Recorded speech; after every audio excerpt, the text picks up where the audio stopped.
Bog svima i dobrodošli u prvu epizodu Dritos Kauča u 2022. godini. Radili smo malo dužu pauzicu da se oporavimo od prosinca, od blagdana, od obiteljskih rasprava i tako dalje. Ali zato smo sad ovdje i za vas danas imamo jednu posebnu gošću. Ona je jedna od glavnih predstavnika dizel kulture u Srbiji. Dosta često prigovara i pljuje hipstersko oblačenje i tako dalje. Jako je kontroverzna osoba i bori se protiv cijele te neke konzervativne slike toga da žene moraju biti krhke i nježne i zapravo mogu biti što god žele. Isto tako svaka njena pojava u javnosti, svaki njen nastup stvara totalni kaos. Ako ste bili na nekom od njih, točno znate o čemu pričam. Poznata je po pseudonimima Guda iz Huda i Sestra drugarica, tako da s nama je danas Mimi Mercedes.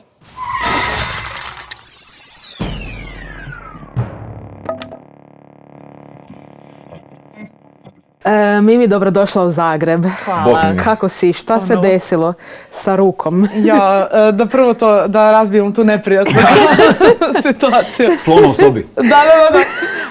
Pa ovako, imala sam saobraćajku pre oko mjesec dana otprilike.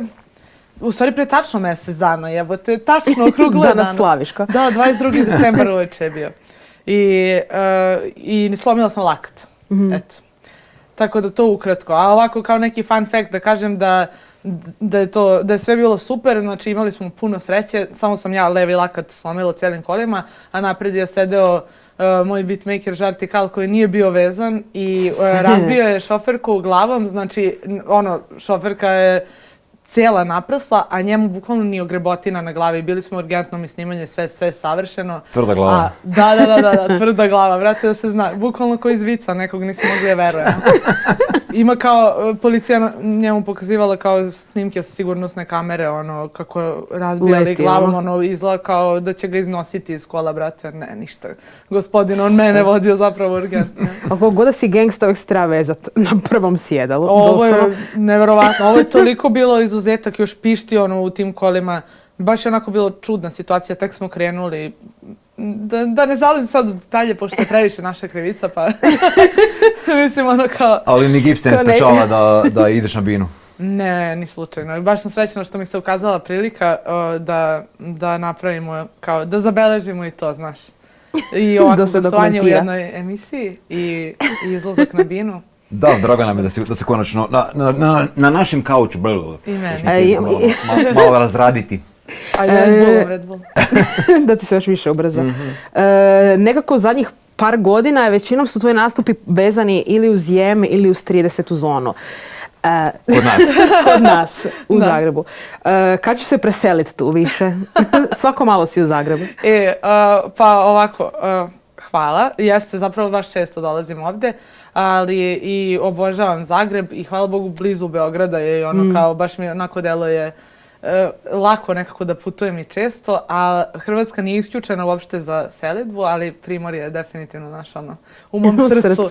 Tako da Split je jedno od mesta koje je ozbiljno razmatram. Kod Gršeta, onako ti žive. U 3, da. A šta ti se sviđa kod Zagreba izuzev nastupa? Pa, Zagreb je stvarno super grad, razlikuje se dosta od Beograda. Mislim, ja uvijek kažem, meni je Split mnogo više po mentalitetu kao Beograda. Zagreb onako vuče na malo, opšta atmosfera nekako malo zapadnija i meni se to sviđa, baš onako lep je osjećaj. To nešto što je drugačije je baš prijatno iskusiti, eto. Nekako je, ne znam kako, sada taj deo Zagreba koji sam ja iskusila, koji je prilično i dalje nekako turistički, ja nikad ne ostanem dovoljno ovde da začilaš. Da stvarno, pa da. Iako imam kao i drugari i sve, ali nekako je, najviše bih to rekla, neka atmosfera je nekako pristojnija, urednija, tako to u odnosu na Beograd. A viš, zanimljivo mi je što si rekla, gdje vučeš tu paralelu BG Split? Šta ti je slično kod to mi je bukvalno neka energija. Znači, ja se sjećam prvi put kada smo otišli u Split, ljudi koji su došli na moj nastup, znači opet oni možda ne predstavljaju baš ceo Split, ali nekako ta rap ekipa iz Splita je toliko luda i intenzivna, baš me mnogo posjećaju na publiku u Beogradu. Znači, atmosfera na mom nastupu je bila mnogo slična. A kada sam tek ulazila u Split, ulazim sve neki likovi u šuškavcima, Air Maxu. Ja rekao, šta je, uopšte nisam to očekivala. Ja sam navikla na ovo crnogorsko primorje, totalno drugačiji neki gas. I eto, to me baš iznenadilo, ali Split je stvarno nekako, iako je grad na primorju, i dalje baš gradska atmosfera. To mi je baš drugačije od primorja ovog mog, na koje sam ja navikla. To je istina, da. Mi smo imali, prva reperica zapravo koja nam je jedina koja nam je do sad gostovala, bila je Muha u prošloj sezoni i ona je relativno novo ime još na sceni. Ti si, dakle, drugi ženski MC, druga reperica koja gostuje u našoj emisiji, pa sad, klasično novinarsko pitanje, koliko je teško uspjeti kao žena u svijetu hip-hopa, Ali ne, zajebanciju na stranu, sjećam se tvoje stare stvari porno koju si tvorila s lajnom reperi plaću zbog repera na Pinku, ja nikad ne plaćem, ne bi da razmržim šminku, Jel to nekakva tvoja mantra zapravo, od početka karijere? Je dobro povezano sa ovim pitanjem, definitivno jeste.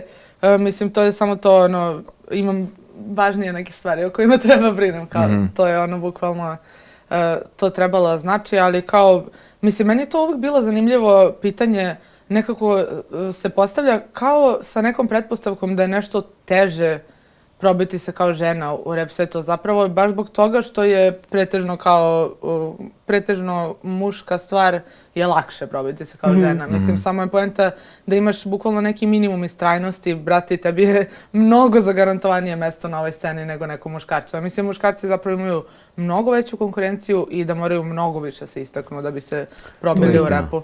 A devojke u suštini, to je mač sa dve oštrice, jer kao žene, može da bude kao negativna strana, a ti utiče na to da se nekako ne upgradeuješ, da ne napreduješ i to, zato što baš nemaš konkurenciju bukvalno. A koliko je onda važan faktor nekakve isticanja seksualnosti i generalno, koliko je to bitno da bi ti kao žena išla napred u hip-hopu? Pa, ja sam baš mnogo razmišljala o tome, pošto sam ja imala kao tu faze neke razne. Definitivno kao prvo je to isticanje seksualnosti kod mene bilo onako mnogo vezano za bunt i bilo je užasno napadno. I bukvalno aseksualno, kao obrnulo je pun krug. Da. Baš je bilo, mislim, čak i onako mnogo muževno nekako i sirovo. A onda posle sam imala totalno kao neku kontru u tome, zato što ja samo pratim moje lično odrastanje, sazrevanje i uglavnom tek posle analiziram i razmišljam o tome zašto sam nešto radila. Tako da onda sam imala tu skroz suprotnu fazu, baš neisticanje seksualnosti dosta dugo, dosta godina za redom i sada sam baš razmišljala o tome nekako da li se to očekuje od žene, da li je neophodno da bi se istakla ili je kao to ženska osobina koju mi želimo da istaknemo, želimo sebe da pokažemo, zato što je seksualnost jedna baš onako u osnovi ženska osobina koja nije nešto što veštački žene preuzmu i kao predstavljaju, nego je to nekako baš, mislim, uglavnom kada žene žele da se izraze, to podrazumeva izražavanje seksualnosti. Mislim, i muškarci izražavaju svoju, samo što je ona takva kako rap izgleda, kao to je muška seksualnost. Prosto ta neka nabrijavanje. To je to. A žene su kao žene su seksualnost u osnovi, tako da je to onda uvek mnogo nekako otvorenije i kao škakljivije i sve, ali eto, tako da ja sam sada došla do tog nekog zaključka da je važno da treba, mislim, kao žene da uvek imaju i tu stranu. Ali to što kažeš, kako si krenula prejako sa tim izražavanjem svega svojega vizualno i sve, ti si zapravo bila nekakva, ajmo reći, antiheroina u to vrijeme. Išla si i lirički i vizualno s tim da podbodeš kogod možeš. Jel ti to bio nekakav kao na način da ih trigeraš, kao da te zapamte, da im budeš na radaru? Pa definitivno na neki način da. Mislim, to nikad nije kao bila prva. Kao to nikad nije to bio prioritet. Prioritet je bio nešto što sam ja željela da kažem, a ja sam onda bila u fazonu kako sada to kažem na što zanimljiviji način. Zato što je u suštini meni to, mislim, rap je ipak u osnovi neka kao umetnost, a ja to vidim, svaka umetnost koja je ikad meni prijala, svaka umetnost koja mi je ikada prijala i koja mi je zapala za oko je morala bude bombastična, vrlo Uočljiva, da. Da, upečatljiva, zato što ja sam takva osoba kao, prosto nisam neutralna osoba, nego sam Izraženi stavovi. Ne znam, da, nekako i napadna mislim, nije da se tako ponašam, nego više mi je takav kao neki karakter i takve stvari mi prijaju i takve stvari ja primećujem i u svakoj vrsti umetnosti i tako je onda i moj izraz tako izgledao. Malo ekstremno i tako. Pogotovo u tom periodu. Ja uvijek kažem, svaki izraz je vezan ipak za deo života u kom si ti, bukvalno za nivo hormona na kom si se. Znači, i to se menja naravno i eto, tako da mislim definitivno taj početak je to su te godine. Da.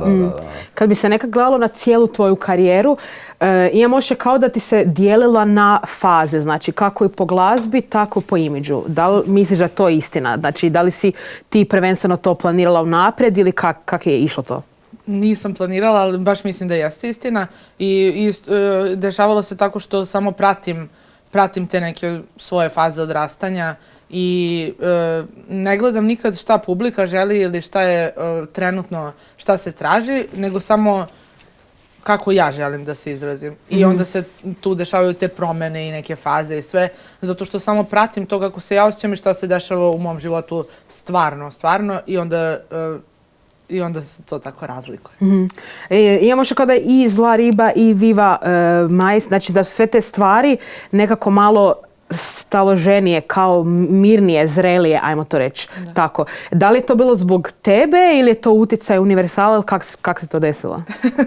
Taj promjena. Kao. Da.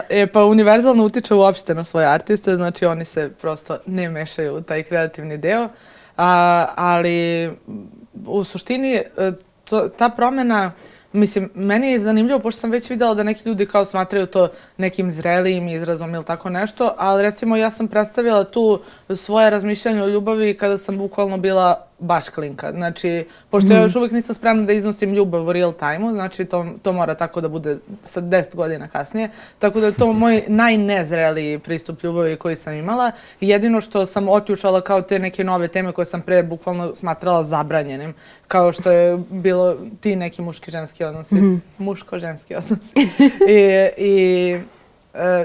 I tako da jedino što je kao tu novo je što sam kao otvorila mogućnost da pričam o tome, sebi sam kao dala tu mogućnost i menjala sam malo muzičku podlogu. Tako da to... Da li ti je neka era najdraža od svih tih? Da li neku pamtiš najviše, to je taj neki stil izražavanja?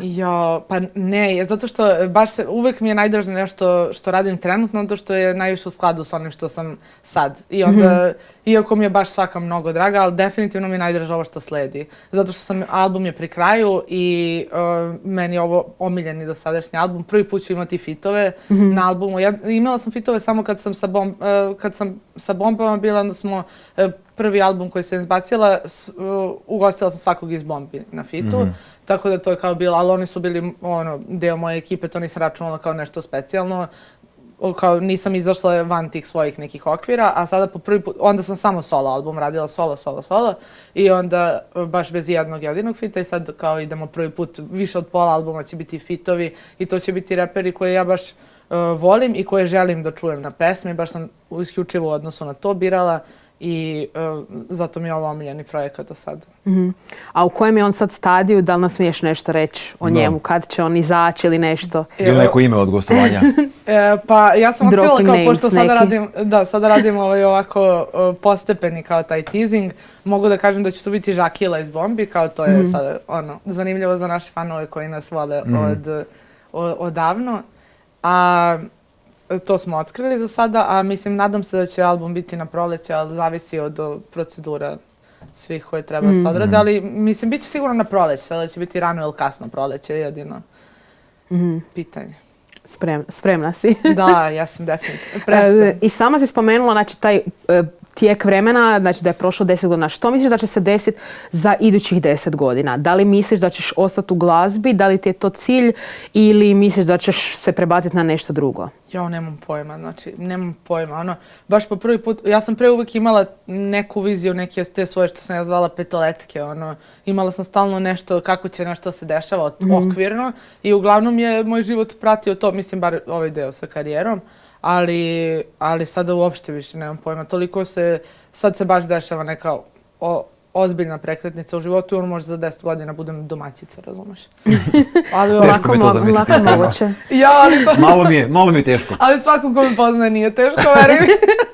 To je totalno podjednako izražena druga strana moja. Tako da može i ono, vidjet ću, vjerojatno ću i uvek imati neke veze sa muzikom, zato što je previše to deo mene, onako, mnogo više je deo mene nego biznis, ali nemam pojma uopšte u kom smeru. Jesi ikada mišljala možda o tome da radiš nešto iza scene? Tipa, ne znam, produkciju ili nešto? Radila Kako si zasjela sad? Da, radila sam dosta, ono kao u suštini, dosta u odnosu na ništa. Ali radila sam, imala sam iskustva sa skoro svakim aspektom iza scene, pošto sam svoje spotove, sve ja radila od kad smo krenuli i organizacije svojih nastupa, na primjer, sad ja gledam, ovdje ljudi imaju Zvoneta da im organizuje, razumeš, velike nastupe, ja sve sama organizujem sebi isto, baš kao ozbiljne nastupe, tako da ove beogradske i imala sam spotove, kao organizacija, režija, to sam sve, u svemu tome sam se oprobala i za sebe i za druge, za sebe naravno praksa je već kao duga, ali radila sam i za druge isto to i pisala sam tekstove neke i tako. To mi je sve prezanimljivo, ali u suštini baš ne volim da radim za druge. Što je imaš jako puno nadimaka, što je sa svim tim nadimcima, znači tipa Jovanka Oroz i Guda iz Huda, što oni znače i da li je svaki od njih kao neki alter ego koji si stvorila? Da. Evo, tipa za ljude koji ne znaju, što bi značilo Guda iz Huda? I koje je značenje Jovanka Oroz? Pa da, pa to je zapravo sve, kada sam ja počinjala repujem, ja sam pre svega, mislim i dalje sam kao pre svega jedan rap fan. I dosta nekih stvari koje su bile tu, koje su se isticale u toj našoj ekipi su bile nekako vezane za nešto što mi gotivimo. I sad bila je ta novosadska grupa Muda iz Huda, koju smo mi baš kao poštovali, Muda iz Huda. I onda smo se, i to sve, mi i Mercedes, svi nadimci su nastali kao neke interne fore, bukvalno. I onda je tu kao bila fora Guda iz Huda, hehe. I zato što tada u tom trenutku ti kao fan ne možeš da shvatiš da nešto može da tvoja karijera će otići toliko van rap okvira, da ljudi neće znati šta je Muda iz Huda ili Bahata familija Obrina Đane, kao što je naziv naše ekipe po monogamijinoj rimi Bahata familija. Mislim, po njegovoj fori, Bahata familija Obrinjane glave i mi smo se zazvali kao žena. Sve su zapravo reference na nešto, da. Da. I tako je sve nastajalo tada, to je sve kao u jednoj godini se dešavalo i onda odjedno meni eksplodira karijera i ljudi su u fazonu kao uopšte ne shvataju kao povezanost i onda... Kao što je početak, doslovno. Da, ali kao Guda iz Huda je bila fora kao svinjica. To smo imali, moja prva pesma se zove Napucane svinjice i to je bila kao prva body positivity kod nas. I tako ljudi kažu kao prvi body positivity, pravi. Ali naravno na gangster način. Naravno. I tako je to nastalo, kao stvarno, bukvalno promocija oblina. Tako je Guda iz Huda. Pa da, to mi je kao bio, i to sam mislila da bude to mi je alter ego koji je kao nekako blejački, opušten, i inkluziv i to, a mi Mercedes je mnogo više kao ne možeš da sediš sa nama i kao nekako malo, kako kažem, zlobniji. Zato što mi je važno. Pa da, važno mi je da tu stranu... Vrlo moguće tako nešto, jer mi je bilo važno da tu stranu baš kanališem, mnogo mi je to bilo važno u životu, da imam tu neku čvrstu, uvek na liniji jasnoj kao stranu, zato što sam ja privatno bila onako malo emotivnija i to... Tamo sam to htjela pitati, koja je razlika između Mimi i Milene? Ja, pa, pretpostavljam da ja privatno kao sadržim... Rekla bih da su ovo neki delovi moje ličnosti samo izvučeni do ekstrema, nekako izvučeni ovako kao samo neki ekstrakt toga, pa onako pojačan još jako. Znači, a ovo kada sam ja privatna ličnost, tu je sve to pomešano i malo razvodnjeno, nekako fluidno. S domaćicom. Da. A ovdje nekako baš samo treba da neku da neku poentu ostvari, tako da je tu kao samo jedna mala strana ličnosti izvučena i odvedena malo u ekstra. Dečki su mi rekli da jako briješ na horoskop Da. i da si Astro Girl. Tako da šta si u horoskopu, šta si u poznaku i di je bila Venera kad si se rodila? To kako mi se sviđa opet. Izvini, malo sam ovaj mikrofon na sve. Da nisam nešto zajebala. Znači... Reći nam, Donata, gdje si bez brige. Okej.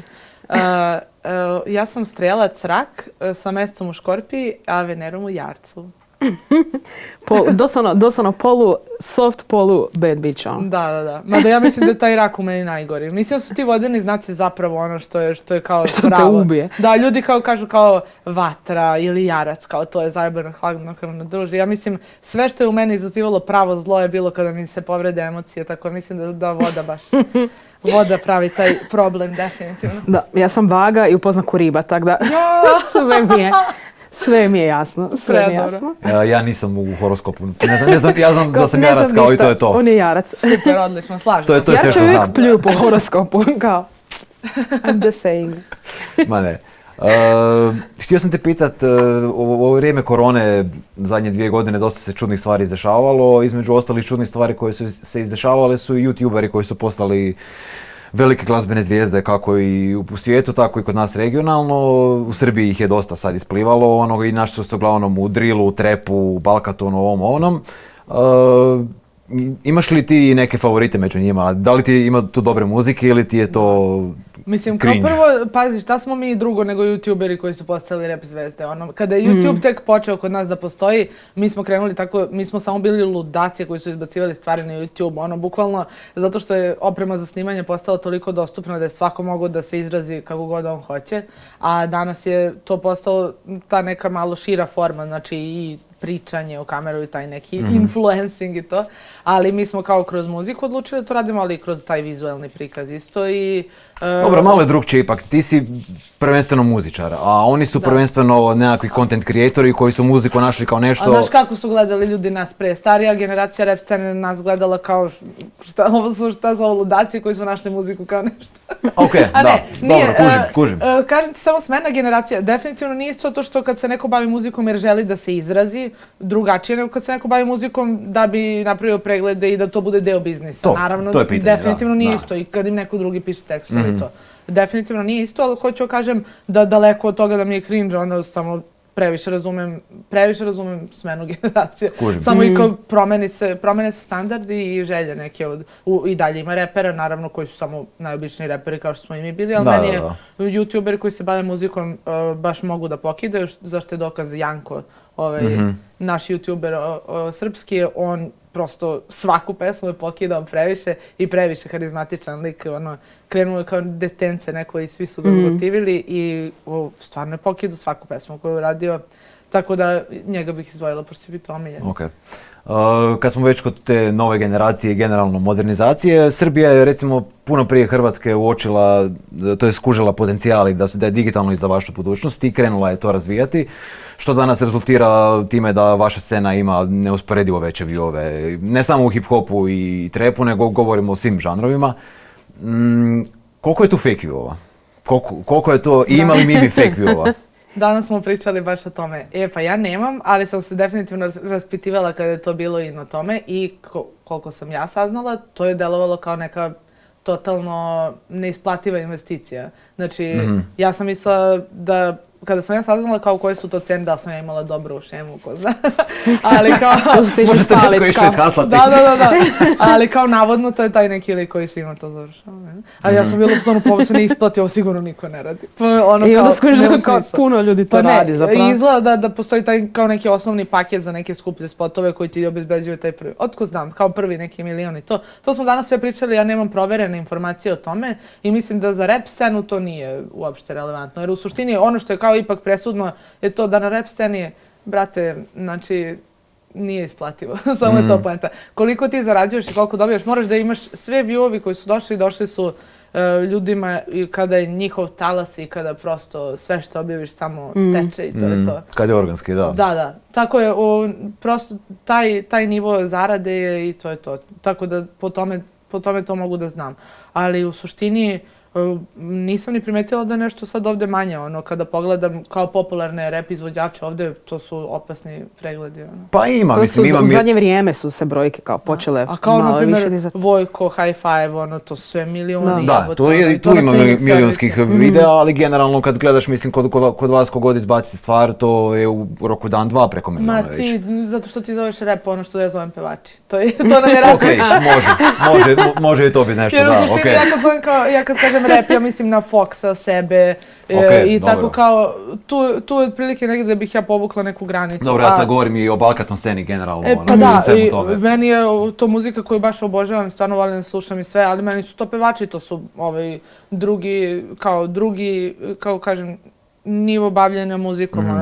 Ne mogu kažem sad ni nivo, jer to nisu nivoji kao jedan ispod drugog, nego je samo drugi žanr, ono, to je pravi mainstream žanr, gdje neko, ako stalno, naš rap je tvrđi, nije za toliko Jasno, masovnu jasno. konzumaciju, ono, i to, tako da meni to nije nekako, ne bi mi bila fair uporedba. Ok, kužim.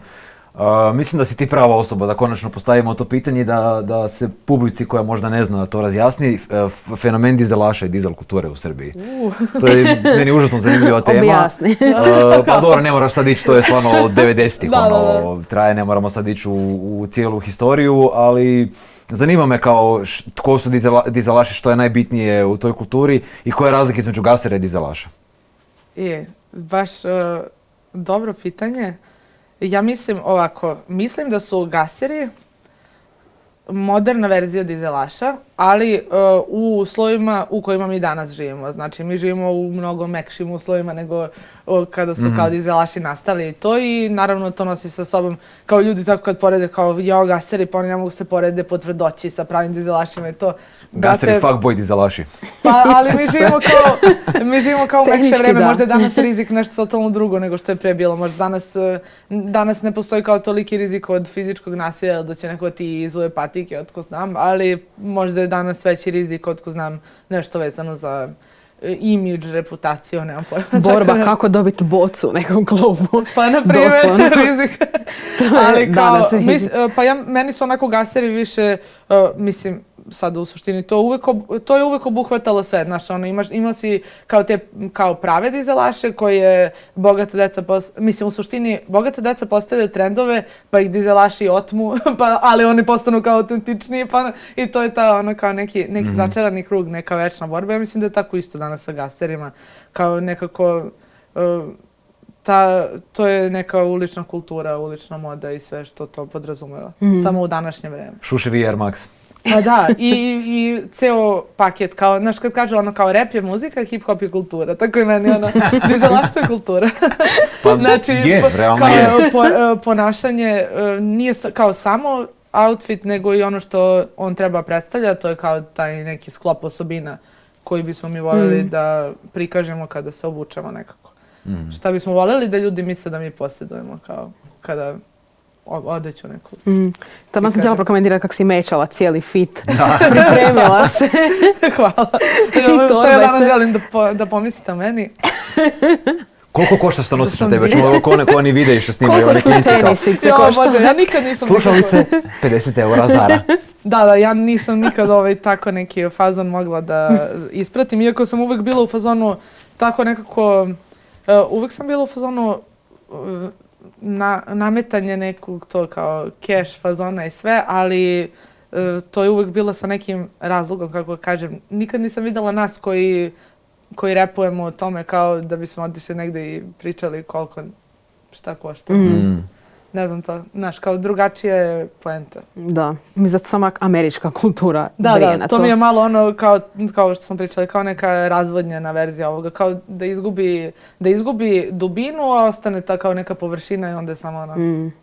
Samo je cringe. Da, ne.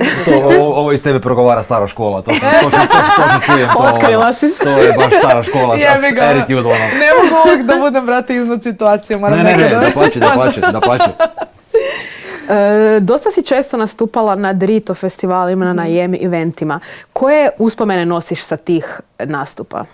Ja, najjače, bukvalno. Znači, to su kao, u suštini, mene ne zovu toliko često na festivale, iako mislim da je to greška velika.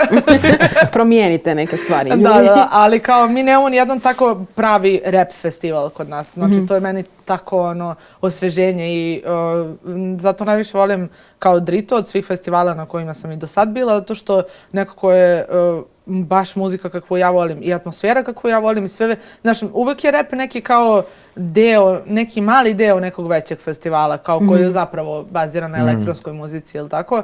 A kao ovdje rap festival. Da, znaš, cijeli. Kao pokazuje moć repa u današnje vrijeme i da je moguće da se napravi kao masovan festival samo sa rap muzikom i baš je neko, baš specijalna prilika kao da zablejiš sa reperima drugim i to, znaš, baš, I cijele prosto regije, nisam da. imala.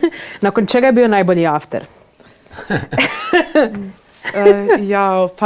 Pa najbolji after je bio nakon prvi put kad sam bila ovdje, kad sam bila predgrupa Kiša Metaka. To je bio najbolji after. To se i dan danas prepričava. High five, Kiša Metaka i Gudri i ja. Znači, može me sačuvati. To je šta, 2015. negdje? Da. Početak 2015. To je bilo, brate. Definitivno ne može ni jedan sad da se poredi. A da li, zapravo sam izgubila sam tijek misli. Htjela sam te pitati, da li si prije toga pratila hrvatsku trap scenu? Da li si prije slušala, prije nego što si prvi put nastupala ovdje? Nisam trap scenu. Pošto ja zapravo i imam kao te neke momente stare škole i malo sam ponekad i zaglavljena u prošlosti, tako se malo forsiram da ne budem. Tako da u suštini ja sam kao slušala Neredov album iz 2001. i to je bio moj kontakt sa hrvatskom rap scenom. I Ajlu sam slušala. Ajme, Ajlu i sestru Milu. Ali kao Ajla je hrvatska predstavnica žena u Hrvatskoj definitivno kao OG. Je. I onako imam 12 godina i kao brijem na Ajlu i moja mama u drugoj sobi sluša kak slušam Nju i Kana i sam kao... Ne, prejako. Znači, i to sam slušala i kao prošle godine i sve ja i dalje na tome i onda sam baš kroz Rito kao i zapravo došla u mnogo veći kontakt sa hrvatskom rap scenom i otkrila svoje omiljene izvođače sad, znaš, Nije kao samo sam čula neke pesme i to je to, nego su mi to omiljeni izvođači, to najviše slušam. To je fakat istina. Moram prepričati scenu kad smo bili na Dritu i kad si ti trebala biti žiri na Red Bull repliki i dolazi mi cure iz Red Bull replike, ja sam radila hospitality, znači kao pazim na artiste i to. I oni me pitaju gdje je Mimi i ti mi taman mi šalješ poruku kao da kasniš ili ti mogu zvat Bolt i ja ti zovem Bolt i ti dolaziš i cure kažu pa ne, pa kao nije toliko kasnila, ima ona još vremena. A ti kao ne, kasnim na Gršu. Da! To je prvi nastup kada sam trebala čujem Gršu live i brate i sve sam isplanirala tako dođe na početak tog nastupa i sve sam sjebala i kasnila sam totalno preveliki nesporazum je bio oko svega i kasnila sam tipa pola sata i počela sam plačem usput i sad sam mi rekla dojedi su red Brženu treba sudiš tamo. Publika onak stoji u redu, a Mimi onak trči. Da, i sad sam ušla tačno na Pump It što sam najviše htjela da čujem, brate, live, tako da i onda sam rekla, hajde to pravo. I onda još meni ta cura dolazi kao jesi ju našla, jesam, ali instantno sam ju izgubila. U publici. Ona je negdje u prvom redu na Gršetu. Spomenuli smo prvi tvoj nastup na Kiši Metaka, to jest prije Kiše Metaka. Da li si u tom trenutku znala gdje dolaziš i u šta se opuštaš kao prvi nastup? Ma ne, nisam imala pojma, bre. Baš nisam. I Zvone najviše zna koliko nisam imala pojma na mnogo nivoa. Ali ja rekao, jebote, znaš, imala sam jedan nastup, u Srbiji do tada. Kako me već zovu u Zagreb, šta se dešava, Ja sam mislila da će to biti, znaš, kao neki put, zapravo sam ja baš paralelno kao napredovala i u Srbiji i u Hrvatskoj. Eto, zahvaljujući kao toj ovdje razvijenoj rap kulturi, ali nisam imala pojma uopšte. I baš je onako, rekao, idemo, zanimljivo će biti sigurno. Ali se sjećam da je bio fakat kaos. Kažem, bila sam na tom koncertu, sjećam da je bio kaos. Da, pa definitivno, mnogo smo ludi tad bili. Baš i moj prvi ovdje solo koji je ubrzo poslije toga bio. Baš je bio mnogo. Klubu, je li? Da. Imamo sliku, da? Da, taman sam se sjetila ovoga. Da, i to je isto bilo divlje, skroz. Da li je istina Znači, tvoj quote da si prokomentirala za jedan od ponuđenih honorara da više zarađuješ u trećoj smjeni. Objasni nam Znači, to. pazi, ja se toga ne sjećam, ali definitivno zvuči kao nešto bih ja izjavila tada. Tako da se vjerojatno sećaju ljudi koji su bili normalni u to vreme. Ali, pa to je meni bio neki fazon kao da se ja predstavim tu kao neka hardcore riba i to, znaš, kao, ajde, molim te, šta je ovo za mene? I sećam se da sam sve prve zarade od repa sam samo delila u svojoj ekipi, bila sam u fazonu, ja zarađujem na drugi način, znaš. Ja sam truđa, kao, ja od muzike zarađujem, to je kao za vas obične, znaš. Ali ispostavilo se definitivno da je muzika mnogo jači biznis, da li je postalo među vremenu, mislim, za rep i definitivno, nije tad moglo da se očekuje ovo što se danas dešava i kao, mnogo je, jači je na mnogo nivoa, mislim, pošto je bolje također kao, ali definitivno više se zarađuje od muzike, definitivno. Znači, ne fali ti treća smjena. Pa znaš šta, ponekad tako razmišljam, fali mi jednostavnost tog života tada, znaš, kao, jebote, kao, toliko je sve bilo kao jasno, znaš, samo kada želiš da zaradiš pare, samo odeš i zaradiš pare. Znaš, nema nikakvih, nema imidža koji je uključen u to, nema javnog života, nego je sve tako, u dubokoj ilegali. I samo kao sve nekako bilo jednostavno i praktično i znaš, zavisilo je samo od tvoje dobre volje. A kao ti imaš prostor za rad, imaš kao, samo treba da digneš dupe, brate, i da odradiš to ako želiš. I, brate...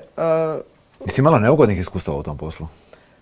Pa, zapravo, na primjer, imala sam jedno jedino neugodno iskustvo, a ono je, ali sad, baš je totalno nevezano za to. Čak i ne bih to sad pričala, jer nije tako, u Hrvatskoj se desilo zanimljivo.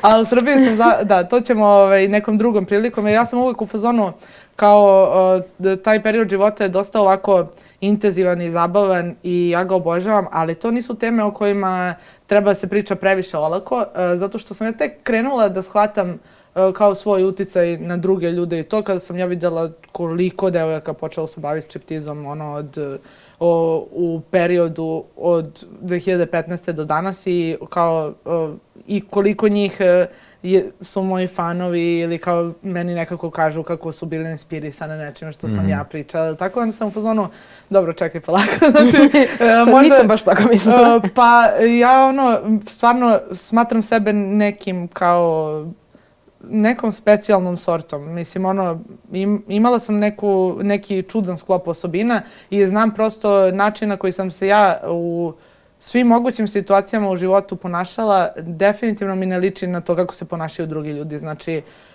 ozbiljno moraš da budeš budala da bi izašao iz tog načina života neoštećeno. Mislim, kao, ko zna, možda sam ja oštećena mentalno, ali kao nije mi se ništa desilo. Ta negativna situacija što je bila, to je totalno druge neke prirode, baš je onako, bukvalno u komunikaciji neki problem i to, ali nikad mi se nije desilo nešto baš naprotiv, kao više mi se neprijatna situacija desilo u nekim mnogo normalnijim poslovima. To što si ovdje kao zaštićen kao beli medved, jer je to poenta, vrati. Na drugim poslovima kao snađi se. Da, baš je onako, na običnim nekim poslovima. Tu doživiš prave neprijatne situacije kao žena. Kao u PC igraonici sam radila prvo u životu, tako da tu je bilo mnogo neprijatnije. Da. Htjela sam te pitati, kako se desila ljubav između tebe i 30. zone? Pošto ste počeli puno surađivati i družiti se. Kako je biti s njima u studiju, kako je s njima nastupat? Pa ja ne znam još u studiju kako je biti, jer mi uvek iz dve različite države snimamo. Tako da voljela bih da saznam, nadam se da hoću. Ali u suštini imam tu nešto kao... Zanimljivo mi je to nekako šta izdvaja tako neke ljude s kojima se ja toliko kao, s kojima ja osjećam da sam se nekako baš specijalno skapirala, pogotovo na ref sceni. Pa je li moguće ovo? Kao mogu da biti malo grifa. I danas sam baš pokušala to da definišem, isto smo nešto pričali na tu temu i tako meni se nekako izdvajaju oni po toj energiji, ja njih osjećam kao neke ljude iz naroda. I ja znam da tako osjećam i mi ne blejimo zajedno i to nismo imali, nije kao da se često čujemo ili tako nešto, nego se samo osjećamo, brate. Znaš, ono, kao nekako osjećam tu neku pripadnost tu, baš slično kao što se osjećam za lude Srbe kod nas, tako nekako se osjećam da smo mi neka slična kategorija na ovoj sceni, kao baš pripadamo. I najviše bih to tako definisala, također uvijek me asocira na to kao ona, imam neku liniju u Turbo Folk me naterao kao savršena harmonija, nasilja i ljubavi. I meni to kad me to pitaš, samo mi to u glavi. Savršena harmonija, nasilja i ljubavi. I ono, bukvalno tako ja nas doživljam, jer uglavnom ostali ljudi kao prelaze na ili teže ka jednoj strani ili ka drugoj. Znaš, imaš ljudi koji su pretvrdi, oni ne mogu da shvate ovu kao boemsku stranu, ono kao narodnu, brat, sestra i to, nego su onako otišli previše u zatvorenost neku i to. Imaš ljude koji su previše mekani, ono kao, koji super prave muziku i to, ali ja nekako ne mogu da se osjetim povezano sa njima. Uglavnom, baš su onako tako melodični, nežni, mekši i tako, a mi smo ta savršena harmonija. Meč. Tako se neko sa njima najviše saživljavam, definitivno. Spomenula si samo mogu reći kultni koncert u klubu koji si držala nakon, to je bio tvoj prvi solo u Zagrebu, jel? Da, to je bio klub. Da. I to je bilo rasprodano, to je bio mrtvi kaos, ali postoji jedna zanimljiva anegdota vezana za taj vikend zapravo, dan poslije. Idemo danas sve. Danas nisam, inače ja uvijek postavim kao granice na teme o kojima ćemo pričati, danas sam bila u fazonu, idemo sve.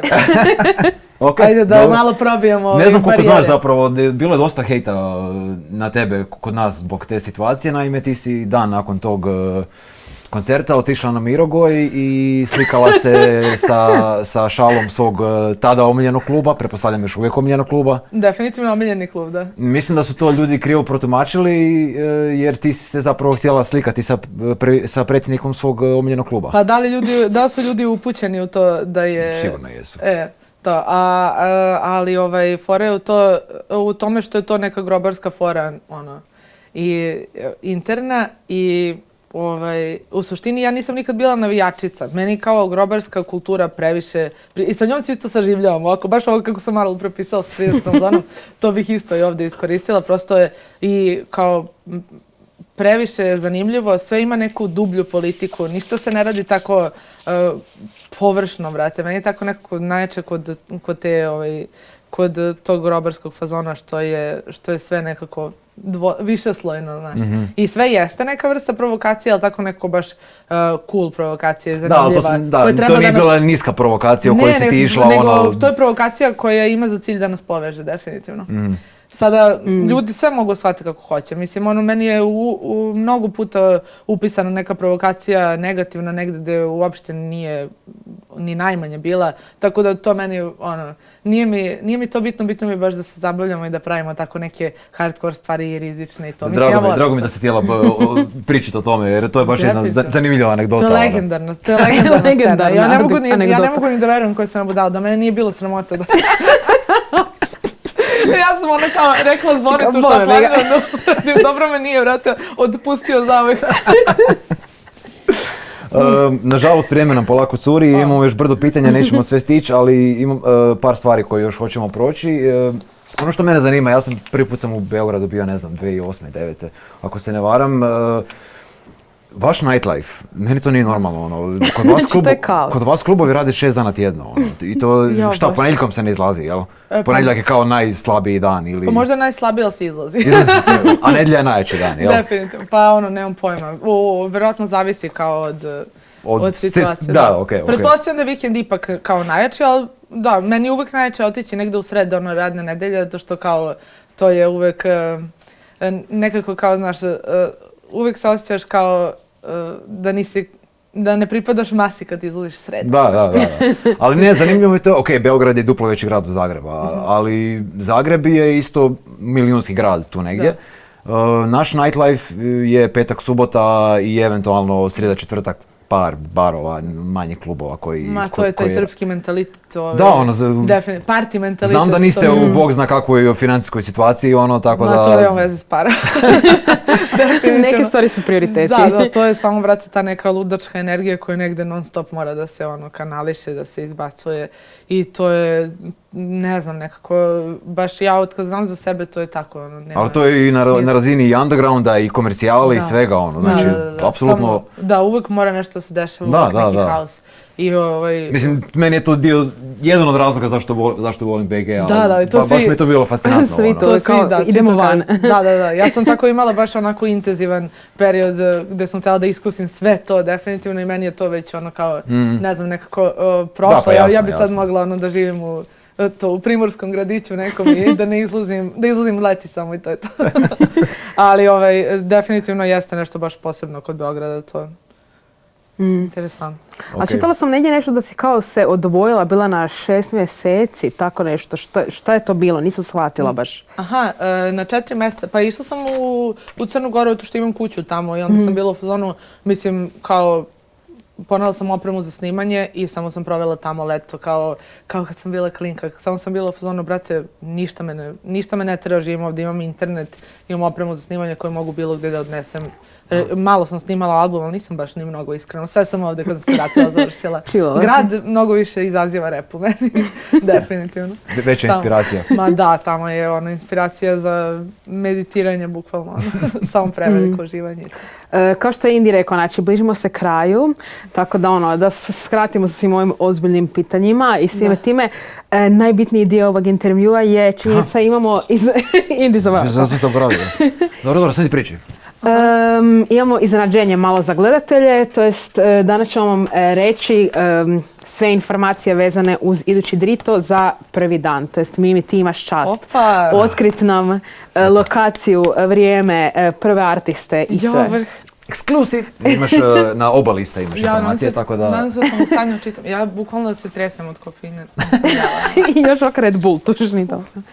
Znači Drito festival se ove godine održava u Boćarskom domu. Bez zezanja.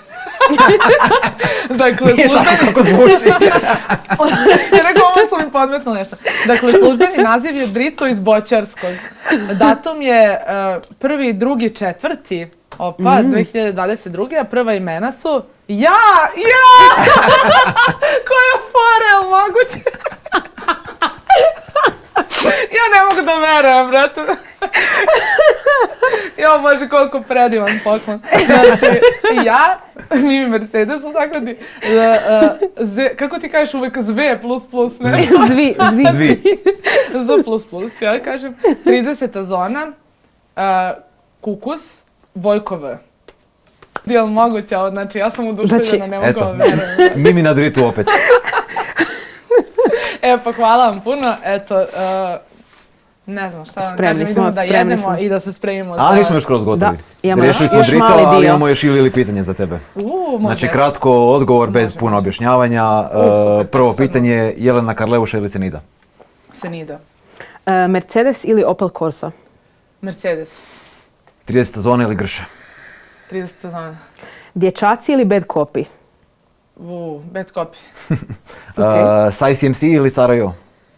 Joj. To mi je malo teže. Sarajevo, ide nek po muzici ako biram. Drugstore ili tvornica? Pa Drugstore. Nije Drito pitanje, nego samo tvornica. Onda Drugstore. Ovo mi je najdraže. Featuring sa Anđelom Vešticom ili Crnim Cerakom? Ne, dobro. Crni Cerak. Ok. Relja Popović ili Relja Milanković? Popović. Džus ili Struka? Džus. Okay. Basivity ili IDJ? IDJ. Ovo je izašlo slučajno. Nisam ni razmišljala. Otkrila si se. Baš si ga ispalila. Potrudila sam se bez razmišljanja. Ok. Zadnje pitanje, Red Bull ili Guarana? Jebe muma. Moram priznam Guarana. Ok. Ok. Neprijatno mi je malo. Ne. Neću se ljutiti. Editirat ćemo to. Stavit ćemo ti samo kao Red Bull. Mimi, puno ti hvala na gostovanju. Hvala vam, bio je ovo stvarno predobar razgovor i rado bi da možemo još malo popričati. Idemo dalje, nastavljamo sa vijestima i nakon toga se vraćamo u studio sa rubrikom Šećer na kraju.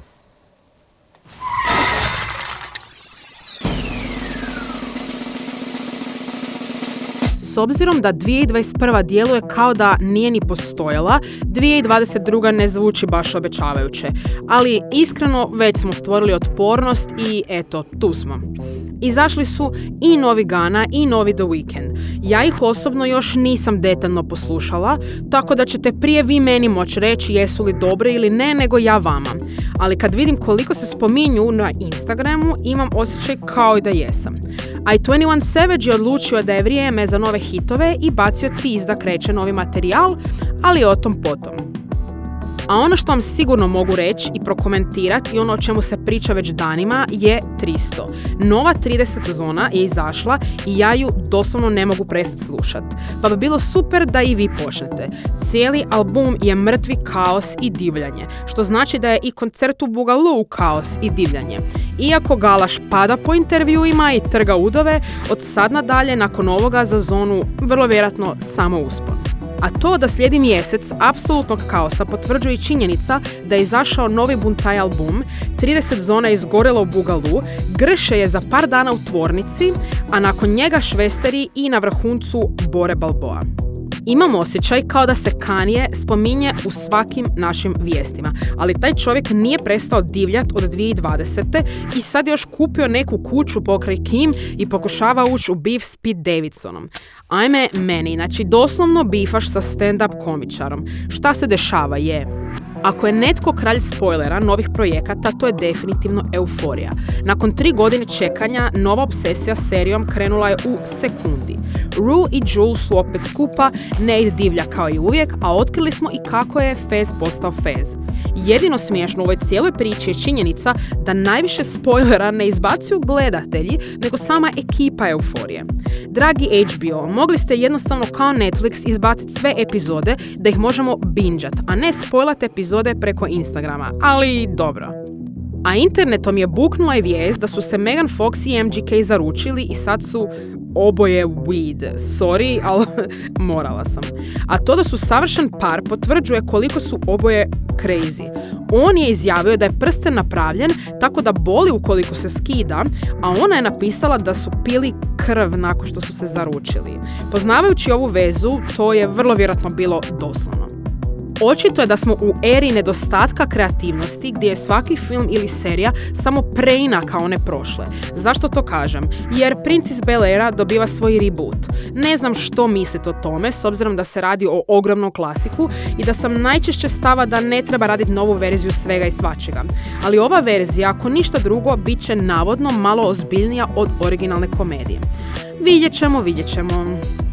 Pošto sam spomenula throwback hitove, evo jedan lijep pozdrav Gen Z generaciji koja se ne sjeća mode 2000-ih, ali uštuje i definitivno vraća cijelu tu hip-hop estetiku. Odjednom svi nose trapezice i široke hlače, a skinny jeans su totalno pale u zaborav. Vratio se i glitter make-up, i roza boja, i R&B baby breads koncept. A to je nanjušio i P. Diddy koji je otkupio natrag svoj Sean John, legendarni hip-hop brand, nazad za samo $7,5 milijuna. Zapravo, $7,5 milijuna i ne zvuči puno kad se već razbacujemo visokim ciframa, jer je nedavno Microsoft kupio Activision Blizzard za $70 milijardi. Za ekipu koja ne zna, ovim potezom postoje vlasnici nekih od najvećih igara poput Diabla, Call of Duty-a, World of Warcrafta, Overwatcha i Candy Crusha. S obzirom da Sony mlati sve pred sobom, očito je da su i Xboxovci odlučili uzvratiti. A sad je vrijeme za šećer na kraju, pa da vidimo što dečki pričao i tko nam se danas predstavlja iz umjetničkih voda.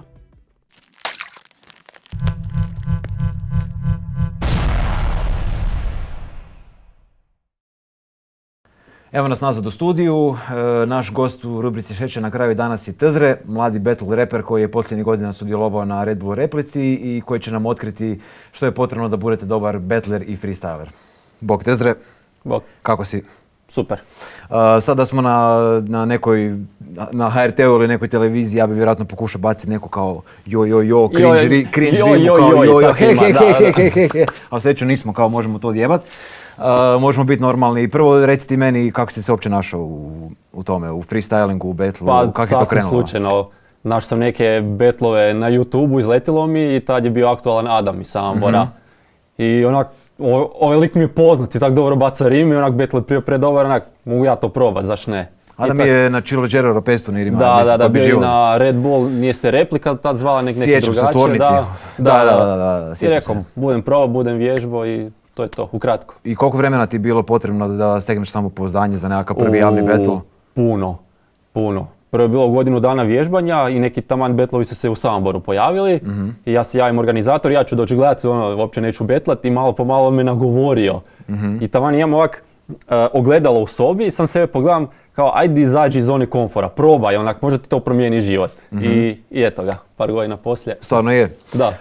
Reci mi, jesi li izučavao ove poznate betlere, jesi li gledao KOTD, jesi Disastera gledao i to? To sam gledao sam sad kak Red Bull ima više tih po različitim državama, gledao sam i španjolske, portugalske, sve me zanima, sve pokušavam proučiti, kaj bi mogu iskoristiti, kaj ne valja i tak dalje, napredovati.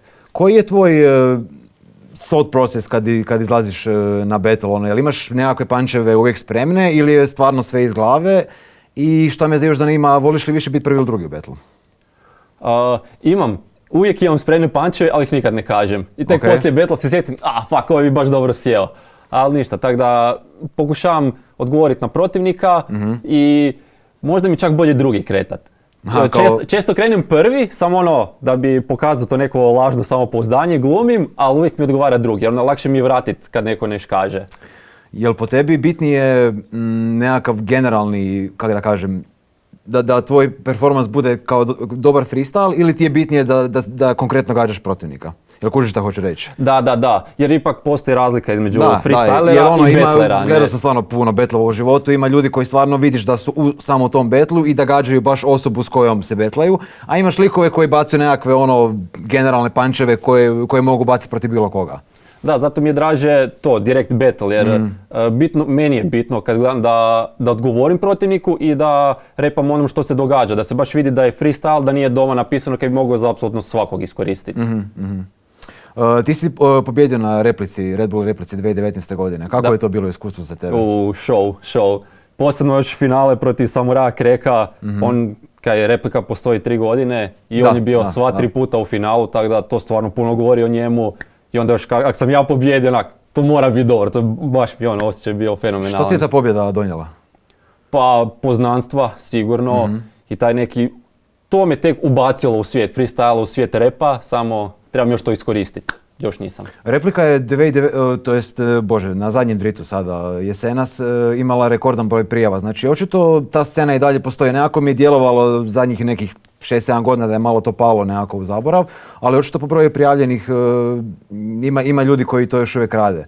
Misliš li da ta scena ima budućnost u Hrvatskoj? Pa sigurno ima. Ja mislim da je jedino problem replika je onak šlag na torti, tam stvarno najbolji vidi se imena koja dođu, možda samo par evenata ispod toga bi trebalo da što više ljudi dobije samopouzdanje, da se odluče prijaviti. Možda je to jedini problem. Kako su ti bili lanjski betlovi na replici? Bomba, meni je bilo predobro. Kako si zadovoljan svojim nastupom? Nisam zadovoljan.